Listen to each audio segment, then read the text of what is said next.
Insurance regulator IRDAI ने non पार products पर higher surrender value का प्रस्ताव दिया है।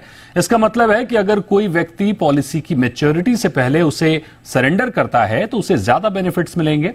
इसे लेकर IRDAI ने एक कंसल्टेशन पेपर जारी किया है। पूरी खबर समझते हैं जी मीडिया संवाददाता एकता सूरी से। बताइए एकता, क्या है पूरी खबर, कैसे एक आम व्यक्ति इसको समझे? जी बिल्कुल दीपक, IRDAI ने आज एक कंसल्टेशन पेपर जारी किया है और आपने सही कहा कि इससे पॉलिसी होल्डर्स को फायदा मिलेगा।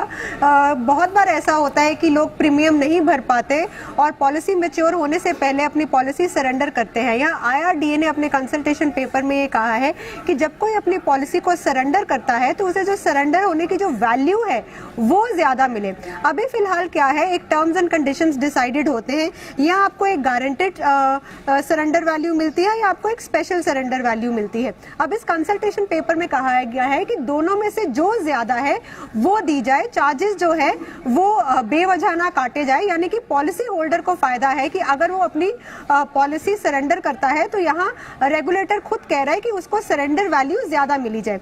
अब यहाँ पर सरेंडर वैल्यू के लिए आपको 3 साल तक तो पहले प्रीमियम देना पड़ता है और जब आप पॉलिसी अपनी सरेंडर करते हैं तो वो एक लमसम प्रीमियम आपको वापस किया जाता है जिसमें डिडक्शंस होती है। तो एक पॉलिसी होल्डर यहाँ पर ये समझे कि रेगुलेटर उसके हित की बात कर रहा है, ये कहते हुए कि जो डिडक्शंस हैं वो कम हो ताकि सरेंडर वैल्यू जो है वो हाथ में ज्यादा आए। यहाँ पर हम नॉन पार प्रोडक्ट्स की बात कर रहे हैं तो हम कह सकते हैं यहाँ पर हम लाइफ इंश्योरेंस पॉलिसी की बात कर रहे हैं।